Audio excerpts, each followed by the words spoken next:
Hello everyone, this is going to be the YouTube video that I'm going to make on monopoly. And so I defined a monopoly as a market with one firm. That's the definition that I gave you. And we said that the monopoly market is the other extreme market setting that we are going to develop over the next couple of days. We've talked about the perfectly competitive market setting, and we've talked about this idea that in economics we study extremes to understand the range of possibilities that exist between those extremes. But I will say that the monopoly market is a bit more in tune with reality in the sense that there are monopolies that exist in reality, and there probably are no firms that actually operate within a perfectly competitive market. There's some that come pretty close, but none that actually quite do. But monopolies have existed in reality, and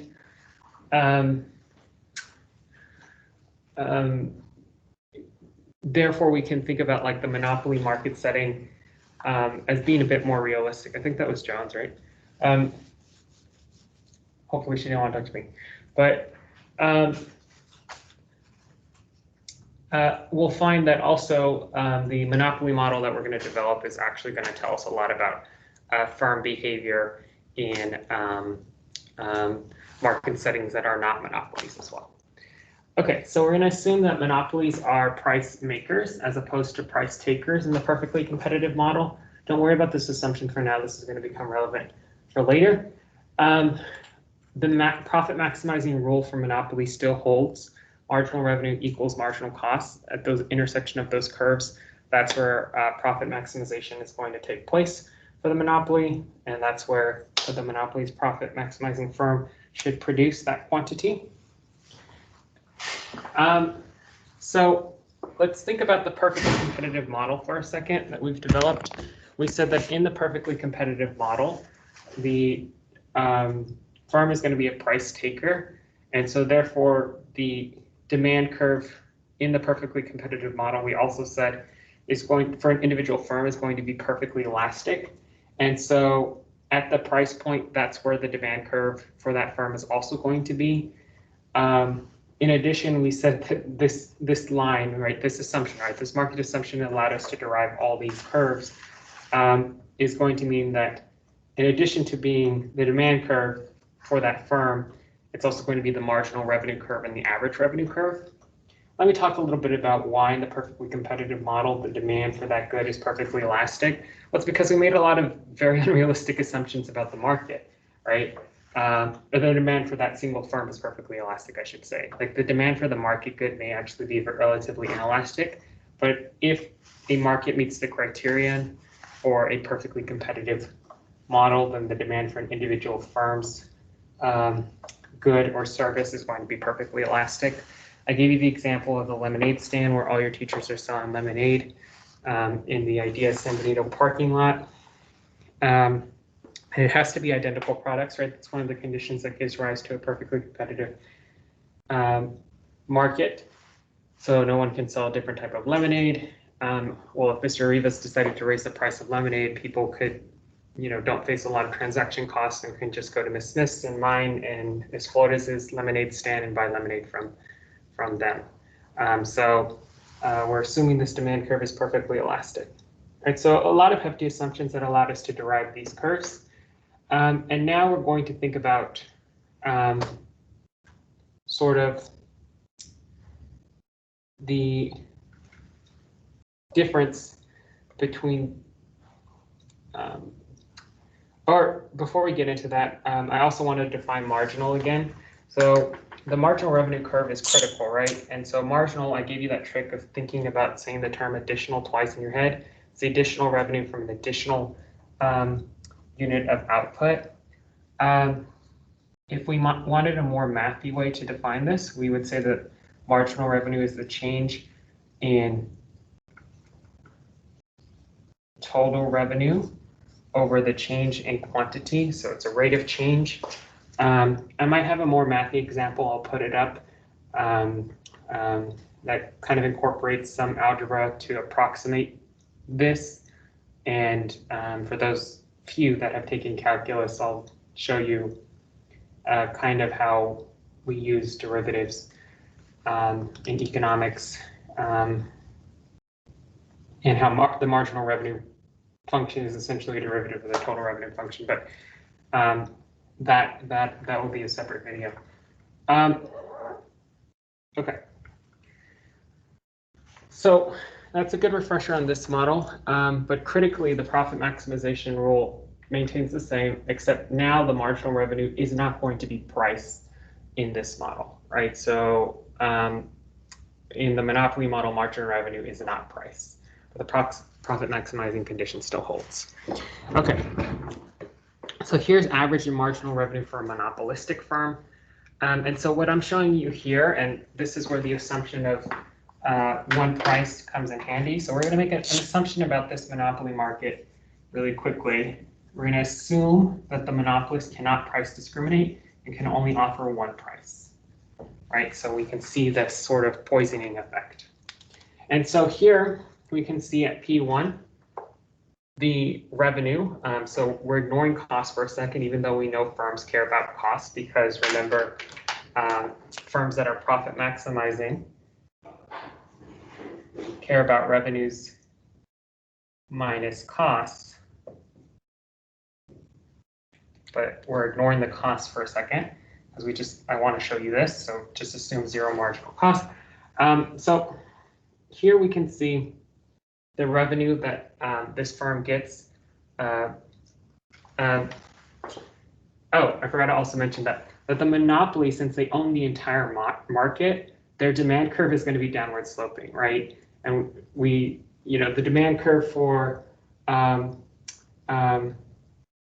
the perfectly competitive model had no slope, right? It was perfectly, per individual firm had no slope. But since you own the entire market, usually demand curves, have, some downward slope unless they're perfectly inelastic, right? Or most demand curves are downward sloping, right? So the monopolist owns the entire market. And so instead of having a horizontal demand curve that is the same as price and marginal revenue and average revenue, we now are operating with a downward sloping demand curve. So we can see right here, P1, the revenue that we get from producing this quantity is going to be price times quantity, right? Because that's revenue. Revenue equals price times quantity. It's going to be this red area and this blue area.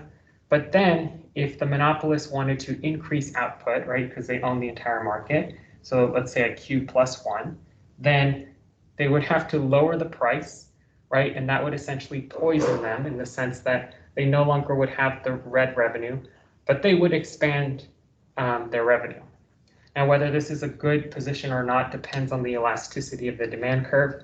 We'll talk a little bit about elasticities of demand curves today.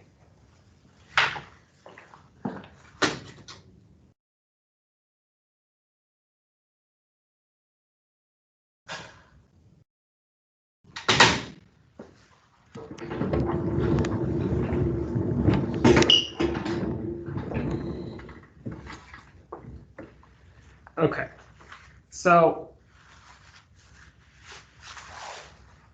the way that we're going to draw monopolists, right? So we're going to have a demand function, and I think this is going to come in the more mathy video that I'm going to create. And we're going to see that if the demand curve is a straight line, that the marginal revenue, well, then it's not a curve, right? The marginal revenue line is going to have a slope that is double the slope of the demand curve. So it's going to approach the x-axis at a much faster rate, right? It has a much steeper, it's a much steeper line, right? The marginal revenue curve. So I'll talk about maybe deriving this by showing you the relationship between total revenue and the demand curve a bit later. But just for now, the marginal revenue curve is going to be bent inward from the demand curve, right? That's how we're going to draw it in our graphical representations of monopoly markets. And then what I did here is I layered on top of this the short run cost curves that we've been working with. Usually for monopolists, it probably would make sense to talk about long run cost curves, long run average cost curves, and kind of layer that on top of these demand curve and marginal revenue curve because there's sometimes features of or I'll put a pin in that for a second. But I did short run cost curves, right? This is kind of a cruddy, not a cruddy example, but it's just an example to get our feet wet, right?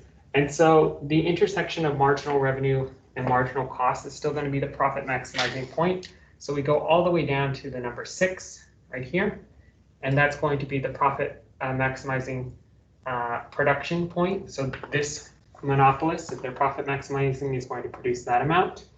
And then instead of going across, I think I've trained us to kind of do that a lot, and so that's probably my bad. You're going to go up to the demand curve and then to the left to derive the price, right? So the price that is going to be sold for this good or service is going to be 18, right? And 6. Right, because if the price was lower, then that would be a bit different, right? The demand for this good or service would be higher, but your revenue would probably, or your revenue would be a lot lower. So the profit maximizing price is right here. You have to go up to the demand curve to find the profit maximizing price, and then go down from here. To find profits, it's the same idea. We said, profit, since it's revenues minus costs. Well, if your revenues are P times Q, right? 18 times 6 minus costs, we'd just go, that would all be your revenue, like all this area. But then to kind of take into account for costs, we'll go all the way down to the ATC curve and then across. And then this pink area, I guess, is the profits that you get from this monopoly market, from this profit maximizing point. And so not very hard analysis. The marginal cost curve that I have here is just a straight line. I know we've drawn a lot with like the little umbrella handle. You can equally draw that umbrella handle if you want, but I suppose that this marginal cost curve shows that diminishing marginal returns took effect relatively quickly, or took effect immediately, right? That's also why the ABC curve doesn't have initially downward sloping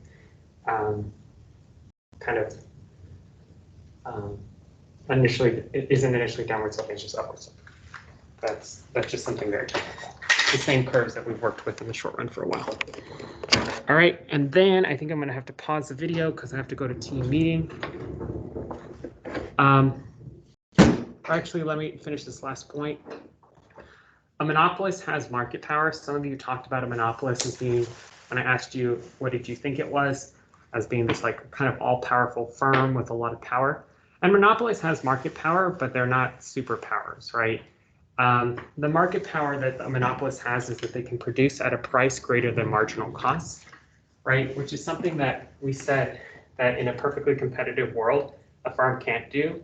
They're never good at making profits in a perfectly competitive world because we assume that in the long run, profits will be 0 in a perfectly competitive market, which is kind of an unrealistic, market model, but nonetheless allows us to develop our thinking about sort of competition, but that's besides the point. But the market power that a monopolist has is that they can produce at a price greater than marginal costs, as we can see here, right? There are limiting conditions that monopolists face. There are other goods people can get. The demand curve, after all, is downward sloping, so the elasticity of the demand curve is also a limiting factor. The only thing that just doesn't limit monopolists in this market setting is other firms. They don't. Okay, I'll continue this.